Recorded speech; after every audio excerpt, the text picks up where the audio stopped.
Chapter 1. The corset was the first thing to steal Elara's breath, but it wouldn't be the last.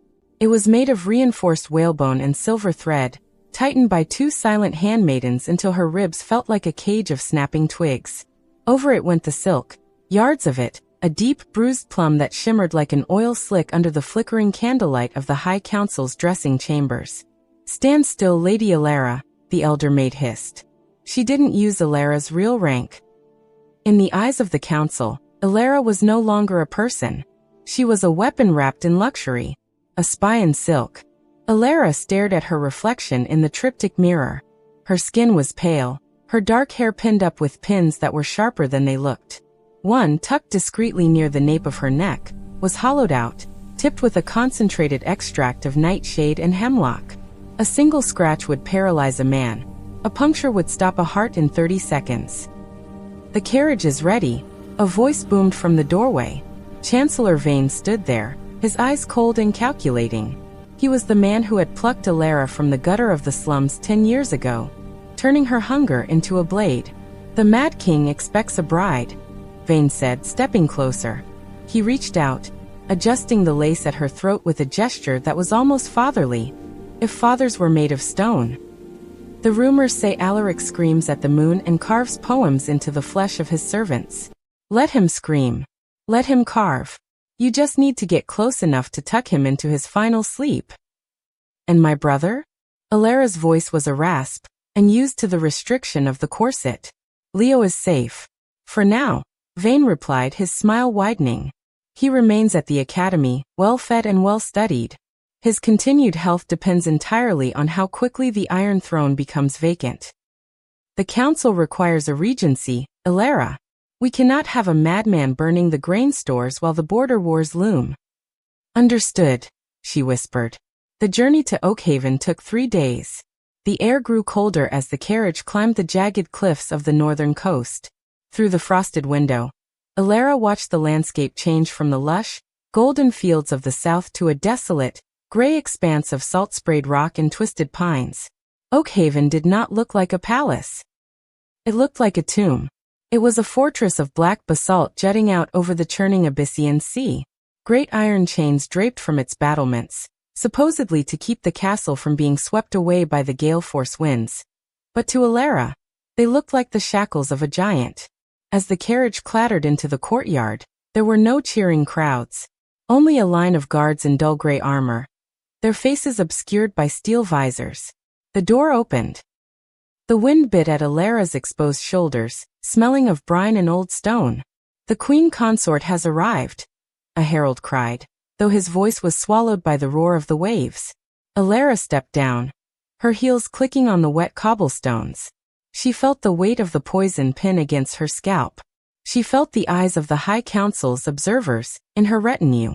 She was a girl walking into a lion's den, but she was the one with the teeth. The great hall was a cavern of shadows. 1,000 candles struggled against the gloom, their flames dancing wildly in the drafts. At the far end, atop a throne made of fused swords and rusted iron, sat King Alaric. The stories said he would be disheveled. They said he would be foaming at the mouth, or perhaps dressed in rags, talking to ghosts. Instead, he was impeccably dressed in black velvet. He sat perfectly still, so still he might have been a statue. His hair was the color of wood smoke, falling over a face that was hauntingly handsome but carved from ice. He didn't look mad. He looked bored. Elara walked down the long aisle, her silk train hissing against the floor like a serpent. With every step, she scanned for exits, for guards, for the erratic movements of a lunatic. She stopped at the foot of the dais and knelt. "Your Majesty," she said, her voice steady. Silence stretched. It grew heavy, suffocating. From the corner of her eye, Elara saw a courtier twitch nervously. Then Alaric stood. He descended the steps with a slow, predatory grace that made the hair on Elara's arms stand up. He stopped inches from her, the scent of cedar and ozone rolling off him. He reached out a gloved hand and hooked it under her chin, forcing her to look up. His eyes weren't the clouded, bloodshot eyes of a madman. They were a piercing, crystalline blue, sharp, intelligent, and utterly lethal. They swept over her face, her throat, and lingered just a second too long on the silk of her bodice. "So," he said, his voice a low melodic baritone that vibrated in Elara's chest. "This is the latest lamb the council has sent to the slaughter." He leaned down, his lips brushing against the shell of her ear. The court stayed frozen, unable to hear his whisper. "Tell me, Lady Elara," he breathed. "Do they truly think I can't smell the hemlock on your skin?" He pulled back, a smirk ghosting across his lips that didn't reach his eyes. He turned to the high priest, who stood trembling with a prayer book. "Begin the rites," Alaric commanded, his voice echoing through the hall. "I'm eager to see how long this one lasts." As the priest began the ancient vows, Elara felt a chill that had nothing to do with the sea breeze. Her hand moved instinctively toward the back of her head, but she caught herself. She was supposed to be the predator. But as Alaric's cold, gloved fingers slid into hers to seal the vow, Elara realized the council had lied about one very important thing. King Alaric wasn't mad. He was waiting. Chapter 2. The iron-studded doors of the royal bedchamber slammed shut with a finality that echoed like a guillotine blade. Elara stood in the center of the room, her breath hitching against the cruel squeeze of her corset. The chamber was vast, lit only by a dying fire in a hearth carved from black marble. Shadows stretched across the stone floor, dancing up the heavy velvet hangings of the massive four-poster bed. Outside, the wind shrieked against the fortress walls, but inside, the silence was worse. Alaric didn't look at her. He strode to a side table, his black velvet coat casting a silhouette that seemed to swallow the firelight. He poured 2 goblets of wine, dark thick, and smelling of overripe plums. "The council's ear is behind the tapestry to the left of the hearth," Alaric said. His voice was no longer the erratic snarl he'd used for the priest. It was calm, conversational, and utterly terrifying. "And there's a mechanical diaphragm hidden in the chandelier. If we don't sound like a lustful newlywed couple soon, Chancellor Vane will assume I've already throttled you." Elara's hand went to the nape of her neck. Her fingers brushed the cold silver of the poison pin. "You speak as if you've done this before, Your Majesty." Alaric turned, holding both goblets. He walked toward her, his boots thudding softly on the rug. He stopped just inches away, the heat from his body radiating through her silk skirts. "I've had 3 brides in 4 years, Elara. The first was a spy who tried to drown me in my bath. The second was a frightened girl who tried to leap from the battlements. The third," he paused, his blue eyes darkening. "The third was a professional. Like you." "What happened to her?" Elara whispered. Alaric leaned in, holding a goblet out to her. "She's buried under the rosebushes. I didn't kill her. The council did. She took too long to finish the job, so they sent a cleaner, to ensure the king's madness remained the only story in the scrolls." Elara took the wine. Her hand trembled, just a fraction. She saw him notice it. "Drink," he commanded. "It's not poisoned. I save the poisons for my enemies, and right now, you're just a very expensive piece of bait." He turned his back on her and sat in a high-backed chair by the fire, picking up a leather-bound book as if she weren't even there. Elara stared at his broad back. This was her moment. The council had trained her for this. He was distracted. His neck was exposed above his collar. One quick movement, a scratch of the needle, and she could be home with her brother in a week. She reached for the pin. Her heart hammered against her ribs. Thump thump thump thump. As her fingers closed around the cold metal, Alaric spoke without turning a page. "If you pull that pin, you'll be dead before I hit the floor." Elara froze. "You think I'm afraid of your guards?" "Not the guards," Alaric said, finally turning his head to look at her over his shoulder. A ghost of a smirk played on his lips. "The pressure plate you're standing on. The rug hides it, but if my heart rate monitor, tethered to the castle's internal gears, detects a flatline while that plate is weighted, the room floods with mustard gas. We'd die together, gasping for air in each other's arms. Very romantic, don't you think?" Elara slowly lowered her hand, her face flushing with a mix of fury and fear. "You're insane. That is the official narrative," he agreed. He stood up and walked to the bed, unbuckling his sword belt. "Now we have a performance to give. The council expects sounds of passion. Or at least a struggle." He grabbed a handful of the expensive silk at her shoulder and rent it. The sound of tearing fabric screamed in the quiet room. Elara gasped, stepping back, but he caught her waist, pulling her flush against him. His grip was like iron, but his touch wasn't cruel. It was calculated. "Shout," he hissed in her ear. "Make it sound like you're fighting me. Or loving me. I don't care which, as long as it's loud." He shoved a heavy chair across the floor, the screech of wood on stone mimicking a frantic scuffle. Then he grabbed a glass vase from a side table and smashed it against the hearth. Elara finally caught on. She let out a sharp, piercing cry, half real, half feigned. "Better," Alaric whispered. He was so close now she could see the faint silver scar running along his jawline. He looked down at her torn bodice, his gaze lingering on the pulse point at her throat. "You're a good actress, Elara. But your eyes give you away. You don't hate me. You're just terrified of failing the man who holds your brother's leash." "How do you know about Leo?" "I know everything the council tries to hide," Alaric said, his voice dropping to a low, jagged rumble. He reached out, his thumb brushing the side of her neck, dangerously close to the poison pin. "I know they have him in a cellar, not an academy. And I know that the moment you kill me, they have no further use for a witness like you." He let go of her abruptly, stepping back into the shadows of the bed curtains. "Sleep on the left side of the bed," he said, his tone suddenly icy and distant. "It's the only part of the mattress that isn't rigged with sensors." "And Elara?" She looked at him, her chest heaving, the torn silk hanging from her shoulder. "Keep the pin in your hair. You'll need it. Just not for me." He blew out the candles, plunging the room into a darkness so thick it felt like water. Elara lay on the edge of the bed, staring at the ceiling, listening to the king's steady, rhythmic breathing. He wasn't sleeping like a madman. He was sleeping like a soldier in the middle of a minefield. And for the first time in 10 years, Elara realized she had no idea who the real enemy was. Chapter 3. The morning sun did not shine at Oakhaven. It merely bruised the sky a dull, aching violet. Elara woke to the sound of Alaric thrashing. For a moment, she reached for the needle, her assassin's instincts screaming that he was attacking. But as she bolted upright, she saw him tangled in the heavy velvet sheets, his eyes wide and vacant, staring at a corner of the room that held nothing but shadows. "The crows," he rasped, his voice cracked and raw. "They're counting the stones again. Stop them, Elara. Tell them the 17th stone is mine."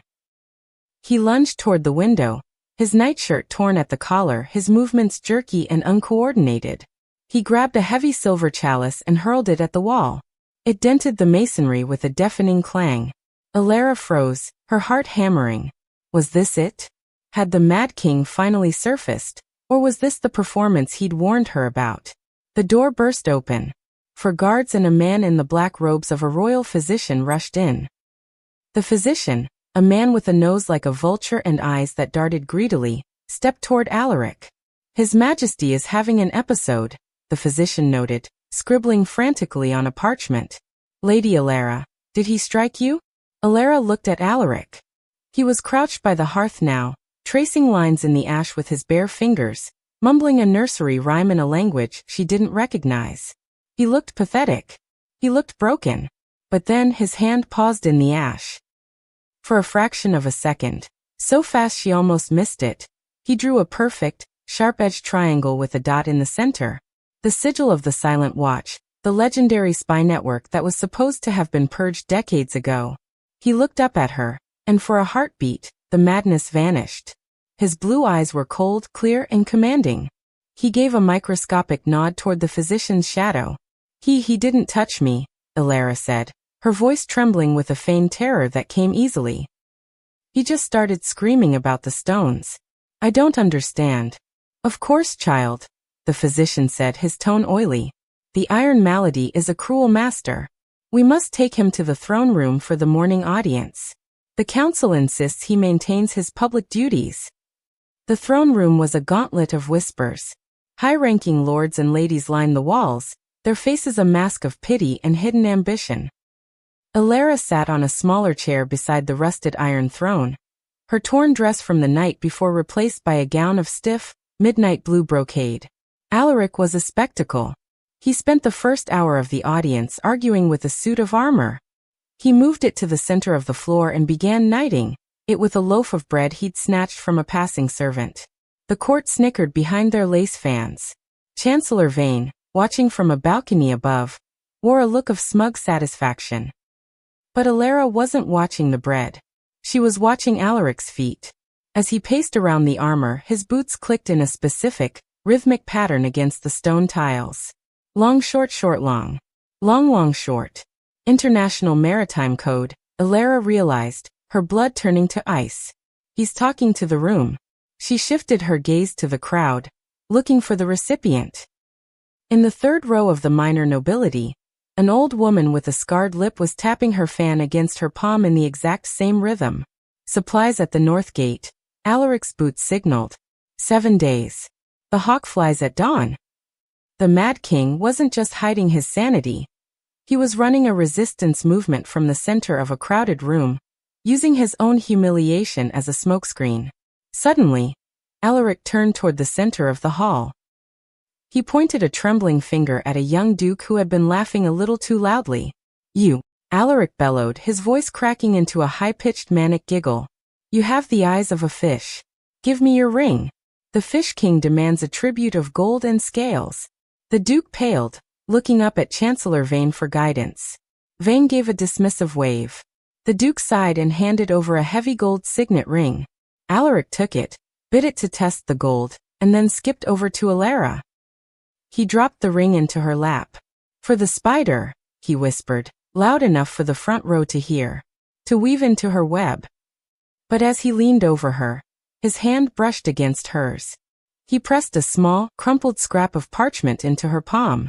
"Don't look," he mouthed, his face contorted into a grotesque, mocking grin for the crowd. Hours later, locked in the sanctuary of her dressing room, Elara waited until her handmaidens were dismissed. She retreated to the furthest corner, behind a heavy oak wardrobe, and smoothed out the scrap of paper. It wasn't a love note. It wasn't even a plea for help. It was a list of names. The first 3 were members of the High Council. The 4th name made her breath catch in her throat. Commander Harlan, the man in charge of the academy where her brother, Leo, was supposedly being kept. Under the names, in a precise, elegant script, was a single sentence. "The physician's tonic is slow-acting arsenic. If I stop drinking it, I lose the madness. If I keep drinking it, I am dead in a month. Choose your side, spider. The web is breaking." Elara looked at the poison pin sitting on her vanity. She was supposed to kill him. That was the only way to save Leo. But if Alaric died, the only person who actually knew where Leo was being held, truly held, would be gone. She realized then that she wasn't the only one being blackmailed. A sudden scratch at her window made her jump. She drew a concealed dagger, creeping toward the glass. Outside, on the narrow, salt-slicked ledge, sat a single black crow. It had a small silver ring tied to its leg. The Duke's Chapter ring. 4. The bird tapped 3 times, arrived in a crystal vial, and stared at her with eyes faintly that of bitter looked almonds uncomfortably and metallic human. iron. The king Elara wasn't just watched playing from a the part for shadows the of the court. four-poster He was bed as playing Alaric Elara. took the glass. And as she His looked hand at the shook, list of names, not with the she tremors realized of the the spy Malady, in silk but with the sheer was no effort longer of holding the self-destruction. strings. He She was drained it in a tangled in single them. gulp, His jaw tightening until the tendons in his neck stood out like cords. "It's getting harder to mask the seizures," he whispered, leaning his forehead against the cool stone of the window frame. "The arsenic is building up. My heart stutters when I try to sleep." "Then stop drinking it," Elara said, stepping forward. She reached out, her fingers hovering near his shoulder before she pulled back. "If you stop, you regain your strength. We could fight our way out." Alaric turned, a ghostly, jagged laugh escaping his throat. "And then what?" "The moment I show a hint of lucidity, Vane executes the Emergency Succession Act. He'll have me beheaded for treasonous recovery, and crown himself regent before my blood is cold. No, the madness is my only armor. It makes me harmless in their eyes."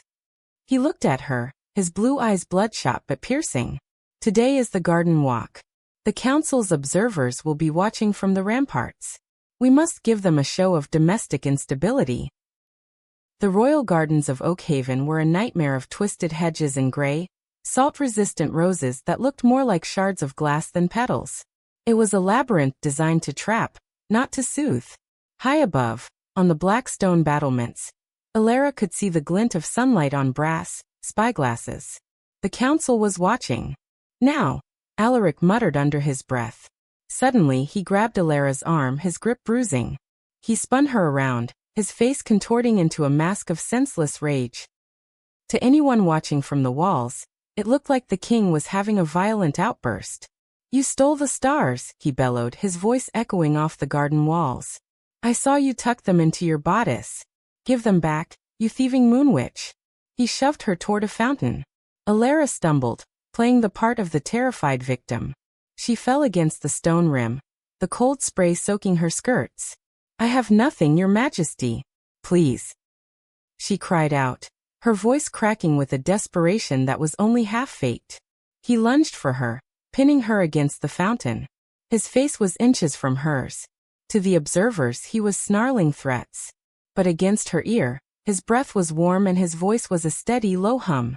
"In the hollow of the third rose tier to your left," he breathed, "there is a small wooden box. It contains a map of the black cells beneath the academy. Take it. Hide it. If I don't survive the week, you go for your brother yourself. Why are you doing this for me?" Elara whispered, her hands clawing at his chest to maintain the illusion of a struggle. "I was sent here to kill you." Alaric's gaze softened for a fleeting second, a look of profound, weary loneliness crossing his features. "Because you're the first person in 7 years who looked at me and saw a man instead of a monster or a puppet. And because—" He paused, his thumb brushing the line of her jaw. "Because I'd rather die by your hand than Vane's." He pulled back, his eyes suddenly going vacant again. He began to howl at the sky, tearing a handful of gray roses from their stems, the thorns shredding his gloves and drawing beads of dark blood. Elara used the distraction. As she scrambled away, she reached into the hollow of the stone tier. Her fingers closed around a cold, damp wooden box. She tucked it into the hidden pocket of her voluminous skirts just as a group of guards descended the stairs to restrain the king. "The king is agitated," the lead guard shouted. "Take him to the solarium. And get the queen back to her chambers." As they dragged Alaric away, he didn't fight them. He went limp, his head lolling, humming that eerie nursery rhyme again. But as he passed Elara, he dropped a blood-stained rose at her feet. The night brought a storm. Thunder rattled the glass panes of Elara's room, and the Abyssian sea roared like a caged beast below. Elara sat by her small fire, the map spread out on her lap. It was meticulously drawn. Escape tunnels, guard rotations, and a red X over a room labeled Level 4 subbasement. Her heart ached. Leo was there. Her sweet, studious brother was in a hole in the ground because she had been too good at her job. A shadow moved in the corner of her room. Elara was on her feet in a heartbeat, the poison pin clutched between her fingers like a stiletto. "Easy, Lady Elara," a voice rasped. It was the old woman from the court, the one with the scarred lip who had decoded Alaric's signals. She stepped out of the darkness of the wardrobe, dressed in the rough wool of a kitchen servant. "The king's time is running out," the woman said, her eyes fixed on the map. "Vane has moved up the timeline. The physician has been ordered to double the dose of the tonic tonight. They don't want to wait a month. They want him dead by the New Moon Festival, 3 days from now." "Who are you?" Elara demanded. "I am the master of the Silent Watch," the woman replied. "And I am here to tell you that Alaric isn't the only one in danger. The council found out you haven't used the needle yet. They've sent an Inquisitor to Oakhaven to assist you." The woman handed Elara a small vial of clear liquid. "This is the antidote to the arsenic. It won't cure him, but it will keep his heart beating. You must switch it with the tonic tonight. If you don't, Alaric will be a corpse before the sun rises, and your brother will be executed as complicit in the king's death." The woman vanished back into the shadows as quickly as she had appeared. Elara looked at the antidote. Then she looked at the poison pin on her table. Tonight, she was supposed to be the king's executioner. Instead, she had to become his lifeline. But as she moved toward the hidden passage that led to Alaric's chambers, a new sound chilled her blood. The sound of heavy, rhythmic boots echoing in the hallway outside. and the clicking of a lock being turned from the outside. The Inquisitor had arrived. Chapter 5. The heavy oak door to Elara's chambers didn't just open. It was shoved aside by the weight of authority. Inquisitor Kalen stepped into the room. He was a man made of sharp angles and shadow, dressed in the charcoal leather of the Council's enforcement wing. He didn't look like a torturer. He looked like an accountant who had forgotten how to feel. Behind him, 2 guards stood like stone sentinels. "Lady Elara," Kalen said, his voice a dry rasp. He didn't bow. He paced the room, his gloved fingers trailing over her vanity, knocking over a bottle of perfume. "The Chancellor is disappointed. For days. And the King still draws breath.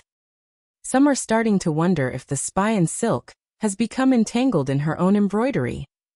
Elara tucked the wooden box deeper into her skirts, her heart hammering against her ribs.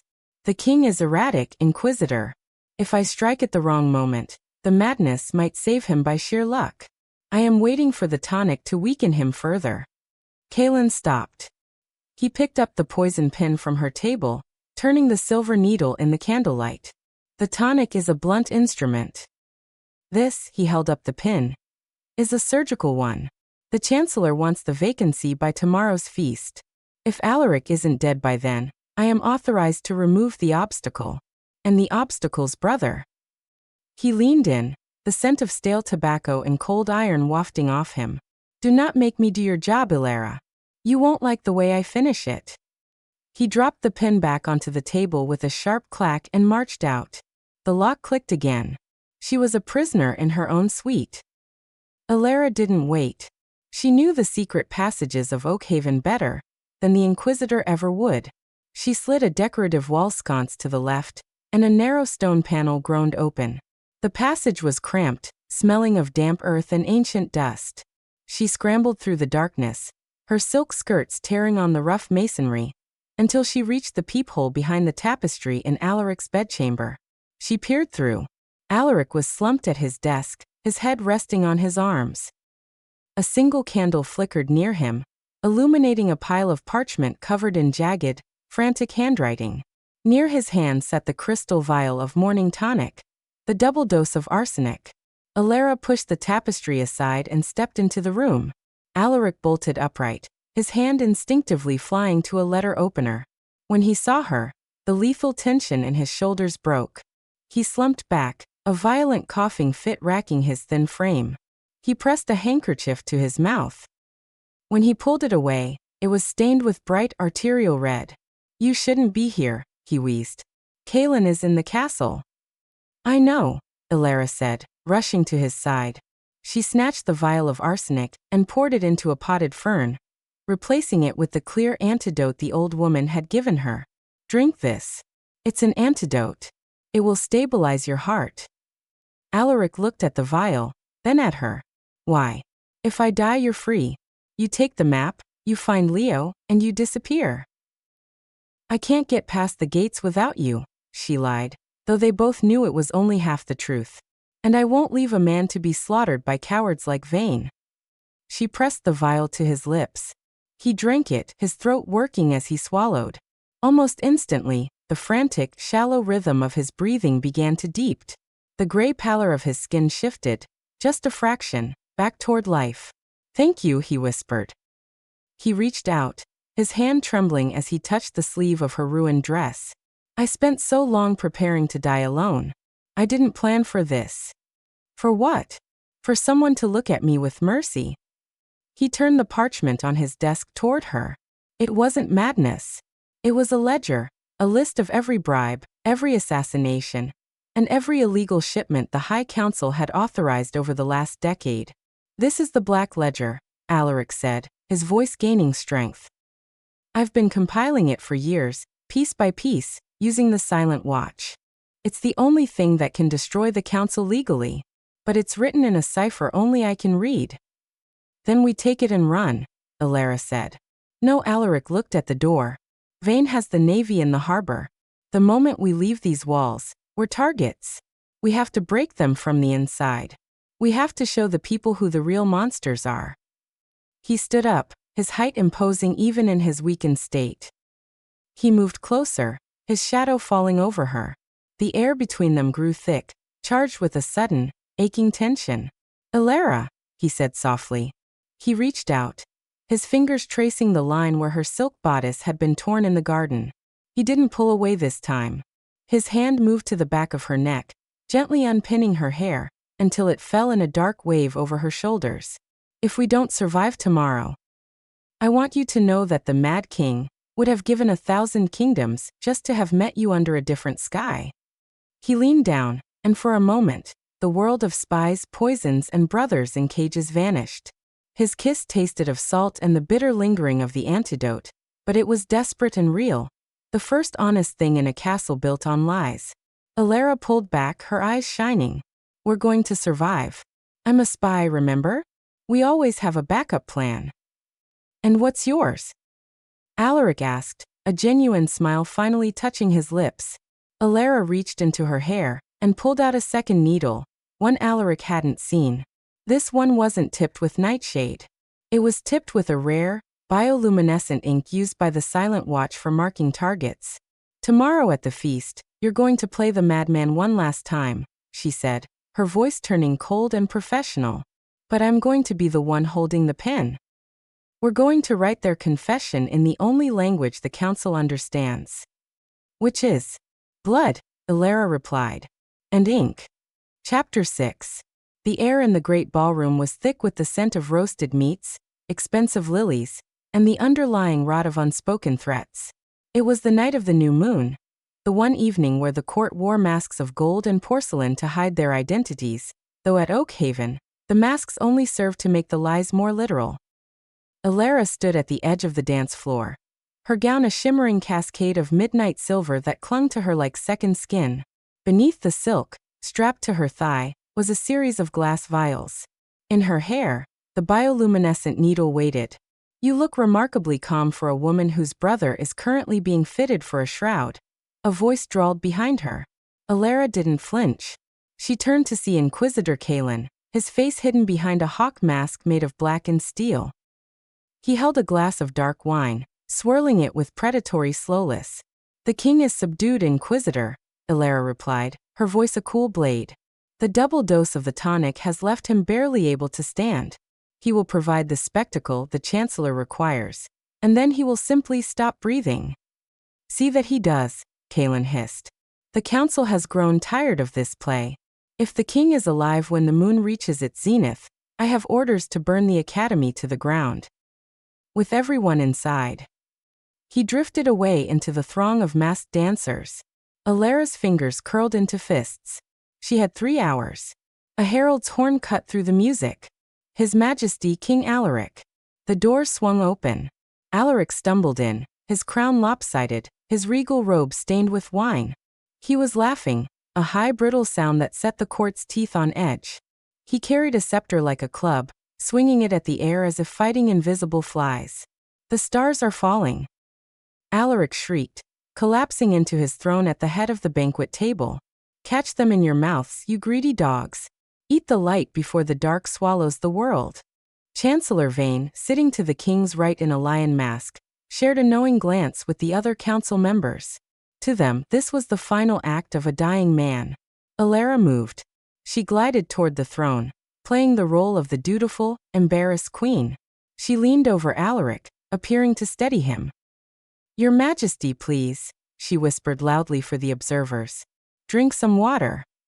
But as she leaned in, her hands moved with the lightning speed of a master thief. She slipped a wire, a thin vibrating filament, into the seam of Vane's velvet doublet. It was a listening device, one Alaric had salvaged from the castle's old defense mechanisms. It was tethered to a receiver Elara had hidden behind the heavy drapes of the musicians' gallery. "Is it done?" Alaric muttered, his face still contorted in a mock grimace of madness. "The wire is set," Elara breathed. "Now lead him to the archives. I'll trigger the signal." Alaric suddenly stood, overturning a platter of oysters. "The archives. The books are screaming. I must silence the paper spirits." He bolted from the room, his guards scrambling to follow. Vane stood up, his eyes narrow behind his mask. "I will handle him," the Chancellor announced. "The king needs his medicine." The royal archives were a cathedral of dust and forgotten history.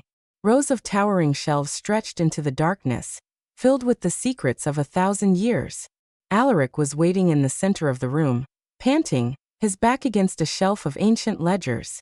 Vane entered alone, his hand resting on the hilt of a concealed dagger. "Enough of this, Alaric," Vane said, removing his lion mask. His face was twisted with contempt. "The madness has served its purpose. It kept the people from rallying to you while we bled the treasury dry. But now you've become an expensive nuisance." "The treasury?" Alaric asked, his voice suddenly dropping its manic edge. He stood up straight, his blue eyes cold and sharp. "You mean the funds you diverted to the southern cartels to buy your way into the high seat?" Vane froze. His eyes darted around the empty room. You're lucid." "I've never been anything else, Vane," Alaric said, stepping into the light of a single lantern. "Every decree, every episode, was a map. I know about the Black Ledger. I know about the Academy. And I know you killed my father because he wouldn't sign the trade monopoly." Vane laughed, a cold, hollow sound. "And who will believe you? You are the Mad King. I am the savior of the realm. Even if you killed me now, my guards would tear you apart before you reached the hall. You have no proof." "I don't need proof," Alaric said, glancing toward the shadows. "I just need a witness." Elara stepped out from behind a shelf, holding a small, glowing crystal, a playback device connected to the wire she'd planted on Vane. It was broadcasting their conversation directly to the herald speakers in the ballroom, amplified by the castle's acoustic architecture. Vane's face went pale. You little traitor." He pulled his dagger, lunging not for Alaric, but for Elara. "Ignite!" Elara shouted. She didn't use her dagger. She threw a vial of bioluminescent ink at Vane's feet. It shattered, splashing his boots and the floor with a brilliant, unearthly blue light. At the same moment, Alaric pulled a hidden lever. The archive floor, designed as a revolving stage for ancient scholars, spun violently. Vane lost his balance, falling into the pool of glowing ink. "That ink is a target marker for the Silent Watch," Alaric said, his voice booming in the quiet room. "The archers on the battlements have been trained to fire at anything that glows blue tonight. They think it's a training exercise." Vane scrambled to his feet, his clothes soaked in the neon light. He looked like a fallen star. "You wouldn't," Vane gasped, backed against the window. "I wouldn't," Alaric agreed, his expression stony. "But Elara might." Elara stepped forward, the poison needle glinting in her hand. She looked at Vane. "The man who had stolen her life and put her brother in a cage. This is for the lambs you sent to the slaughter, Vane," she said. "She didn't kill him. She drove the needle into his shoulder. Not deep enough for the hemlock to stop his heart, but deep enough for the paralytic to take hold." As Vane slumped to the floor, unable to move but perfectly conscious, the sound of heavy boots echoed in the hallway. The Inquisitor and the guards were coming. "Go," Alaric whispered, grabbing Elara's hand. "They'll be here in seconds. We have to reach the gate before they realize the broadcast wasn't a hallucination."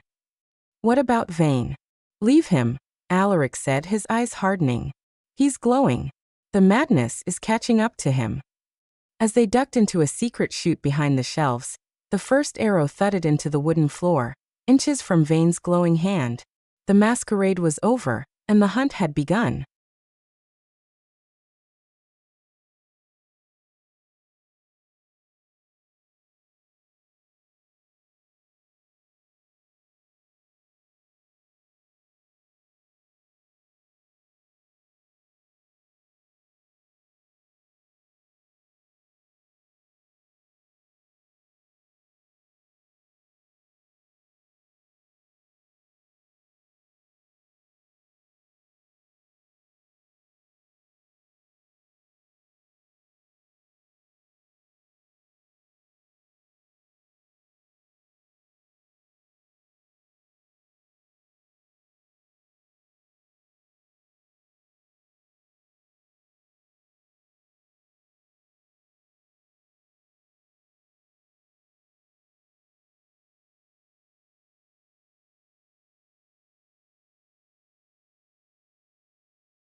Chapter 7.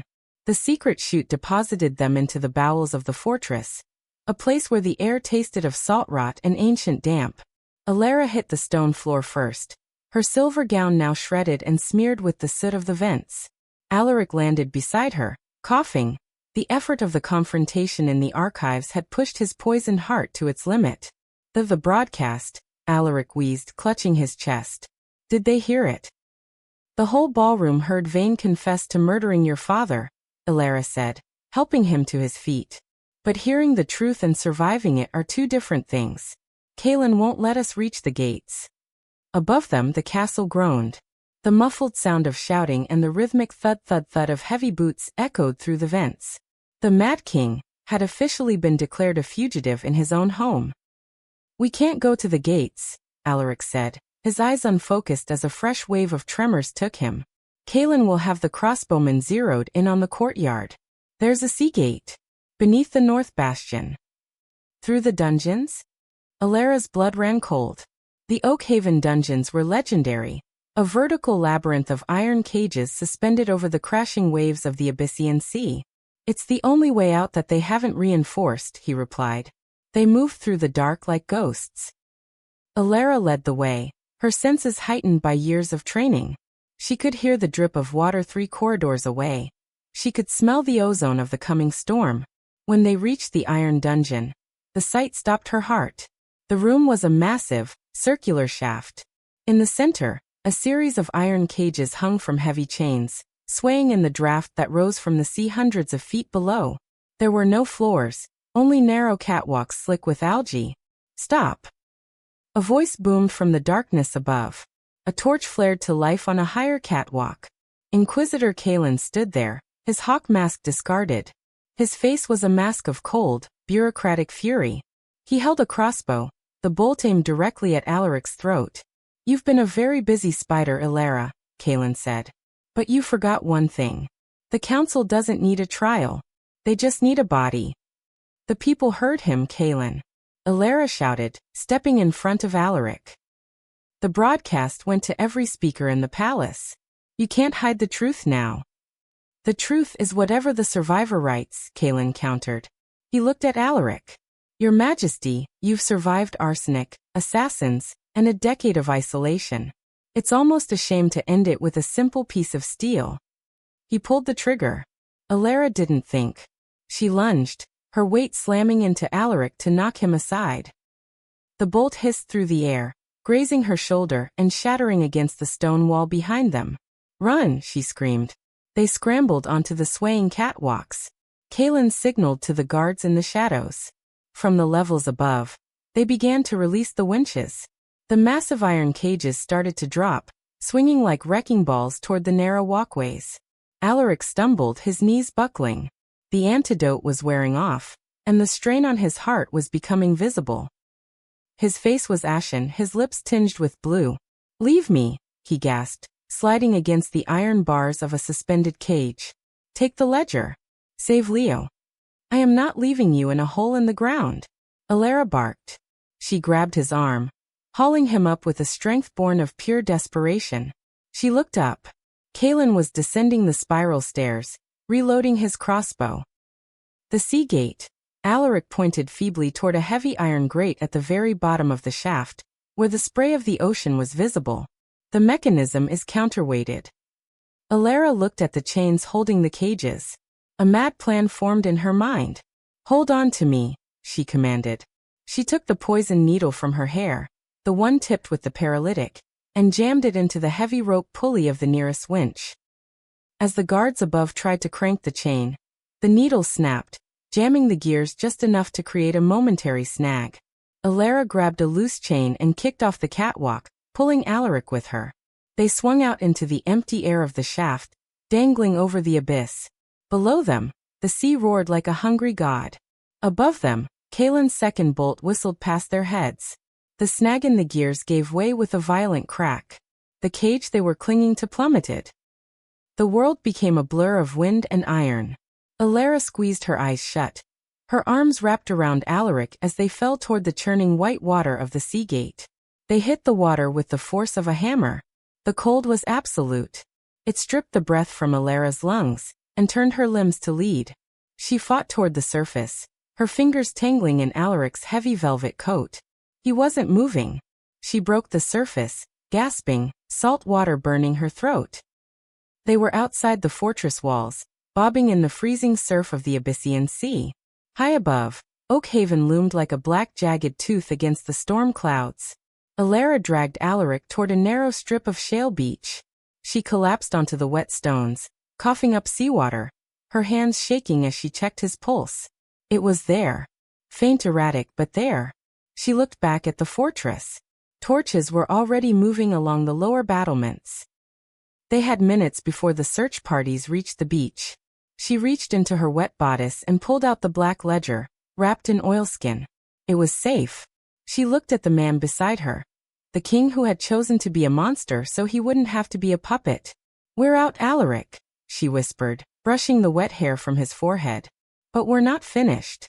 In the distance, across the bay, she could see the faint lights of the capital. And beyond that, the academy where her brother waited. The spy in silk was gone. The woman who remained was something much more dangerous. A queen with nothing left to lose. Chapter 8. The Royal Academy of Sciences was not a school. It was a fortress of intellect turned into a factory of fear. Located 3 miles inland from Oakhaven, its white marble spires mocked the gray misery of the surrounding slums. Elara crouched in the shadow of a gargoyle atop the academy's perimeter wall, her breath misting in the pre-dawn chill. She had traded her ruined silk for the stolen leathers of a royal scout, her hair shorn short and tucked under a dark hood. Beside her, Alaric leaned against the stone, his face gaunt. The seawater had washed away the Mad King's charcoal coal, leaving his eyes raw and hauntingly clear. "The sub-basement is vented through the laundry chutes," Alaric whispered, his voice a dry rattle. "Level 4. That's where they keep the anomalies. The children they can't break." "I go in alone," Elara said, checking the tension on her grappling wire. "You're barely standing, Alaric." "I am the only one who can bypass the biometric locks," he countered, holding up a hand. His fingertips were stained with a permanent silver dye, a royal mark that acted as a physical key for the kingdom's most secure vaults. Vane never bothered to change the codes. He thought I was too far gone to remember I owned the door. They descended like shadows through the steam-filled vents of the laundry. The heat was stifling, smelling of lye and unwashed despair. As they reached level 4, the atmosphere shifted. The air grew cold and sterile. Rows of iron doors lined a corridor of seamless white stone. There were no windows, only small, reinforced viewing slits. Elara's heart hammered a frantic rhythm. Low, low. They reached cell 402. Alaric pressed his silvered fingertips to the cold plate beside the door. A series of internal gears whirred, and the heavy slab of iron slid open with a hiss of pressurized air. The room was small, lit by a single, flickering alchemical lamp. A boy sat on a narrow cot, his back to them. He was hunched over a desk, his fingers moving with feverish intensity. "Lao!" Elara's voice broke. The boy turned. He looked like her, same dark eyes, same stubborn jaw, but he was terrifyingly thin. His arms were wrapped in stained bandages, and his eyes were wide, glowing with a faint unnatural violet hue. "Elara?" His voice was a ghost of the brother she remembered. He didn't run to her. He shrank back, his hands trembling. "You shouldn't be here. The Chancellor. He said if I stopped writing the formulas, you'd be executed." "The Chancellor lied, Leo," Elara said, rushing to him and pulling him into a fierce embrace. He felt like a bundle of dry sticks. "I'm here. We're leaving." "I can't," Leo whimpered, pointing to a heavy brass collar around his neck. It was etched with glowing runes. "If I leave the perimeter of this room, the collar, it triggers. It's a vesti-charge. It will take the whole floor with me." Elara looked at Alaric in horror. "Vane's failsafe," Alaric spat, his eyes burning with a cold, righteous fury. "He didn't just kidnap the boy, he turned him into a living bomb." "Can you disarm it?" Elara demanded. Alaric knelt beside the boy, his long fingers hovering over the brass mechanism. "It's a dual-key system. One key is the king's touch. The other, He looked at the heavy door they had just entered. The other is held by the warden. I believe you're looking for me. A voice drawled from the doorway. Chancellor Vane stood there. He was draped in a heavy cloak to hide the arrow wounds from the night before, and his face was a mask of sheer, unadulterated malice. Behind him stood a dozen inhibitors, guards armed with long, electrified pikes. You really should have died in the sea, Alaric, Vane said, stepping into the room. In his hand he held a small ivory remote. It would have been cleaner. Now I have to witness the messy end of the last royal bloodline. You won't kill us, Vane, Elara said, stepping in front of Leo, her hand on her dagger. The Black Ledger is already in the hands of the Silent Watch. By noon, the capital will know everything. Vane laughed, a wet, rattling sound. The capital is a flock of sheep, Elara. They don't care about ledgers. They care about power. And power is currently holding the trigger to your brother's heart. He looked at Alaric, his eyes narrowing. Give me the ledger, Alaric. Give it to me and I might let the boy live long enough to say goodbye. Alaric stood up slowly. He looked at Elara, a silent communication passing between them. A look of profound apology and ironclad resolve. The ledger isn't a book, Vane, Alaric said, his voice dropping to a low, lethal hum. He reached into his own tunic and pulled out a small, leather-bound volume. But as he held it up, Elara realized it wasn't the book she had carried from the sea. It was a decoy. The real ledger, Alaric continued, is written in the blood of those you've betrayed. And it's about to be read aloud. Alaric didn't lunge for Vane. He lunged for the wall. He slammed his silver-stained hand into a hidden emergency plate, the self-destruct override intended for the Academy's research labs. If we go, Alaric shouted over the sudden blare of sirens, we go as the architects of your ruin. The room plunged into red light. The floor shuddered. Kill them. Vane screamed, his finger hovering over the remote. But Elara was faster. She didn't go for Vane. She threw her last vial of bioluminescent ink, not at the guards, but at the ceiling.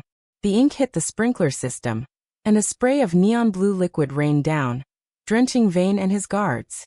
In the chaotic, flashing red light, they were glowing targets. Leo, get down. Elara yelled. As the inhibitors lunged, the ceiling groaned. From the vents above, the crows. The elite archers of the Silent Watch who had been tracking the ink began to rain fire. In the middle of the carnage, Alaric grabbed Vane's wrist. The two men crashed to the floor, struggling for the ivory remote. Elara! Alaric roared. The collar! Take the boy and run. I have to hold the override. No. Elara screamed, but the choice was made. The heavy blast doors began to slide shut, triggered by the alarm. Alaric was on the other side, pinning Vane to the ground, his eyes fixed on Elara with a final, heartbreaking clarity. Save him. Alaric's voice was the last thing she heard before the iron door slammed shut, sealing him in the heart of the collapsing academy. The explosion that followed threw Elara and Leo down the hallway, the heat of it singeing the air. But as she crawled to her feet, clutching her brother to her chest, she realized the brass collar around his neck had gone cold. The king had given his life to break the final chain. Chapter 9. The world was a muffled roar of falling masonry and screaming sirens. Elara didn't wait for the dust to settle. She hauled Leo to his feet, her lungs burning with the acrid scent of ozone and spent alchemical charges. Alaric! She screamed, her voice cracking against the reinforced iron of the blast door. She threw her shoulder against the metal, but it was deadlocked, a cold tomb of black basalt and steel. Alaric, answer me. Elara, we have to go, Leo wheezed, clutching his throat where the brass collar had finally gone dark. The secondary charges. The whole foundation is slumping into the sea caves. The tower is coming down. She looked at the door one last time, her hand pressed against the vibrating metal. She could feel the heat on the other side. The roar of a fire that was consuming the High Council's secrets and, she feared, the only man who had ever truly seen her.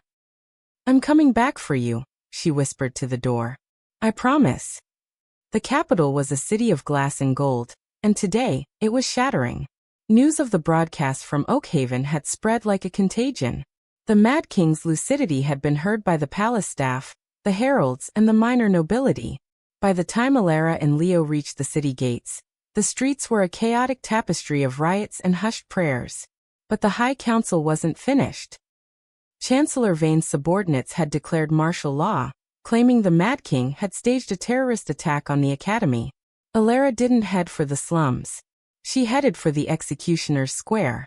"What are we doing here?" Leo asked, ducking behind a stone pillar as a patrol of iron guards marched past, their pikes leveled at the grumbling crowd. "We're finishing the play," Elara said. She reached into her leathers and pulled out a heavy leather-bound book. It wasn't the decoy Alaric had used in the cell. It was the Black Ledger, the real one, stained with sea salt and the king's own blood. Alaric knew he wouldn't make it out of that room, Leo. He gave me the decoy to draw Vane's fire. He kept the real evidence on me the whole time. She climbed the wooden steps of the great gallows, the structure usually reserved for the kingdom's most treasonous criminals. Below her, thousands of citizens were gathered, held back by a thin line of nervous guards. Citizens of the Iron Throne. Elara's voice, trained for the quiet whispers of alcoves, now projected with a raw, sovereign power. The crowd fell silent. A girl in blood-stained leathers standing on the gallows was a sight they hadn't seen in a generation. "You were told your king was mad," she cried, holding the ledger high. "You were told he burned your fields and emptied your treasuries. But here is the hand of the High Council. Here are the names of the lords who sold your sons to the southern wars. Here is the price they paid for the king's madness." She began to read. Not poems, not ramblings, but dates, names, and gold amounts. The guards hesitated. They looked at each other, then at the ledger. These were the men whose families were starving in the provinces. Suddenly, a shadow fell over the square.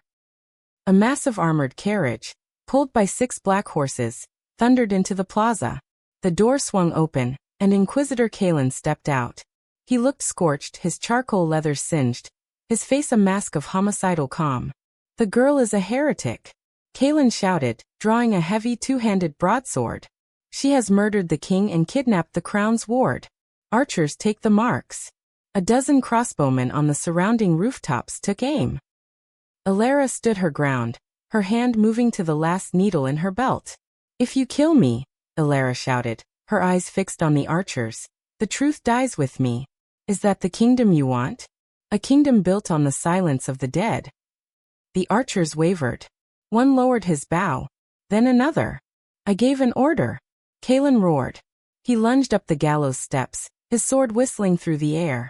Elara dodged, the blade splintering the heavy oak railing. She was fast, but Kalen was a mountain of muscle and trained malice. He caught her with a backhand that sent her spinning toward the edge of the platform. The ledger slipped from her hand, sliding across the wood. Kalen stepped onto the book, grinding it under his boot. "The truth is a luxury for the living, little spider." He raised his sword for the killing blow. Elara closed her eyes, thinking of Leo, thinking of the salt spray of Oakhaven. Tum. The sound wasn't an explosion. It was the great bell of the cathedral. The bell that only rang for a coronation or a funeral. Kalen froze. The crowd gasped. From the back of the square, the sea of people parted. A figure moved through the throng. He was wrapped in a tattered, burning cloak of royal crimson. He walked with a limp, his face half hidden by bandages, but he carried a scepter made of fused iron. "The execution is stayed," the figure said. The voice was a low, jagged rumble that carried to every corner of the square. Alaric. He looked like a man who had walked through hell and found it wanting. He didn't look mad. He didn't look broken. He looked like a king who had finally come home. He stepped onto the gallows, his blue eyes locking onto Kalen. "The academy is gone, Inquisitor. Vane is dead. And the Mad King has regained his senses." Alaric reached out, his hand steady as a mountain, and took the ledger from beneath Kalen's boot.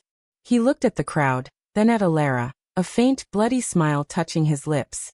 "I believe the queen was speaking," Alaric said. The silence lasted for a single heartbeat. Then, a roar erupted from the square. A sound of 10,000 voices finally breaking their chains. Kalen dropped his sword. He knew the math. The Inquisitor fell to his knees as the crowd surged forward, not toward the gallows but toward the guards, who were already dropping their pikes. Alaric reached down and pulled Elara to her feet. He didn't care about the crowd. He didn't care about the throne. "You came back," she whispered, her hands shaking as she touched his charred cloak. "I told you," Alaric breathed, pulling her against him as the world went wild around them. "I'm a soldier. We never leave our best scouts behind." Chapter 10. The smoke over the capital didn't clear for 3 days. It hung like a funeral shroud over the spires of the High Council's estates, but in the streets below, the air tasted of something the kingdom hadn't breathed in a generation: choice. The revolution hadn't been a clean affair. There were no gilded carriages or flower-strewn paths. It was a week of iron and grit, of Alaric standing on the balconies of the citadel, his voice, no longer manic, but gravelly and resonant, reading the names of the corrupt until the city's jails were full of the men who had once walked its highest halls. Elara sat in the royal solar, the very room where she had once imagined plunging a needle into the king's throat. The sunlight streaming through the stained glass was a pale, watery gold. She was dressed in a simple tunic of charcoal wool, her brother Leo asleep on a divan nearby, finally free of the violet glow in his eyes and the brass weight around his neck. The door creaked open. Alaric stepped in, his regal robes discarded for a simple black tunic. He looked exhausted. The scars from the academy explosion were still fresh on his jaw, and he walked with the slight, rhythmic limp of a man who had outrun death. "The last of the council signed their confessions an hour ago," Alaric said, sinking into the chair opposite her. He looked at the sleeping boy and softened. "The royal physicians say Leo will recover. His mind is as sharp as yours, Elara. He's already trying to rewrite the kingdom's irrigation codes." "He's a dreamer," Elara said softly. "Like his king." Alaric looked at her, his blue eyes intense and unreadable. "I am no longer a king of dreams, Elara. I am a king of rubble. The treasury is empty, the navy is fractured, and half the provinces think I'm still a ghost." He reached into his belt and pulled out a small, heavy object wrapped in velvet. He set it on the table between them. It was the Iron Seal, the physical embodiment of the monarch's power. "I promised you a choice," Alaric said. "The council is gone. Vane is dead. The spy in silk has fulfilled her contract 1,000 times over. There is a ship in the harbor, the Moon Tracer. It's stocked with enough gold to buy you a manor in the Southern Isles. You and Leo can disappear. You can be just Elara. Not a weapon. Not a pawn." Elara looked at the seal, then at the window. She could see the harbor, the masts of the ships bobbing in the tide. Freedom was right there, a life without poisons, without shadows, without the crushing weight of a crown. "And you?" she asked.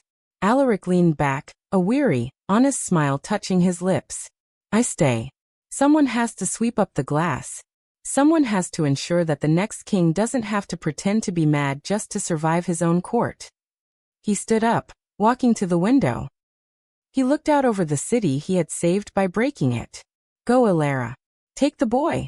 You've given enough of your soul to this throne." Elara stood.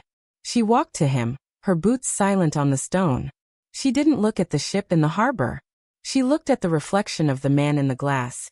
A man who had spent 7 years in a dark room so his people wouldn't have to. She reached into her hair. For a moment Alaric tensed, the old instinct of the hunted monarch flickering in his eyes. But she didn't pull out a needle. She pulled out a small, dried gray rose, the one he had dropped at her feet in the poison garden. "You're a terrible recruiter, Your Majesty," she whispered. Alaric turned, his breath hitching. "What? You're offering me a manor and a quiet life," Elara said, stepping into his space, her hand resting on the scarred leather of his vest. "But you're forgetting that I was raised in the dark. I don't know what to do with a quiet life. I'd probably end up assassinating the local mayor out of boredom." She looked up at him, her dark eyes flashing with a fierce, terrifying loyalty. "The spy in silk is dead. But the king needs a shadow. He needs someone who knows where the needles are hidden. He needs someone who isn't afraid to tell him when he's being a fool." Alaric's hands found her waist, pulling her flush against him. The heat of him was the only thing that felt real in a world made of shifting allegiances. "It's a crown of thorns, Elara," he warned, his forehead resting against hers. There will be no peace. Only work. Only the long, cold walk toward a better world. I've never liked the sun anyway, she breathed. She reached up, her fingers tangling in his hair, and kissed him. Not with the desperation of the dungeon or the fear of the feast, but with the slow burning promise of a woman who had finally found something worth protecting. A month later, the great hall was filled again. There was no madness today. No babbling, no bredknigging, no fractured shadows. King Alaric sat on the iron throne, his posture straight, his eyes clear. Beside him, in a chair of dark oak and silver, sat Elara. She wore no silk today. She wore a gown of reinforced leather and midnight velvet, a dagger visible at her hip, and a crown of woven silver thorns upon her brow. The herald stepped forward, his voice steady. The king and queen have spoken, the herald announced to the silent court. The High Council is dissolved. From this day forward, the law is written in ink, not in blood. And let it be known, the shadows of this palace are no longer empty. They are guarded. As the court knelt, Elara caught Alaric's eye. He reached over, his gloved hand covering hers on the armrest of the throne. The spy in silk had finished her mission. The queen had just begun hers. Behind them, in the shadows of the tapestry, a single black crow took flight, soaring out of the high window and into the clear, blue sky of a kingdom that was finally, painfully, awake.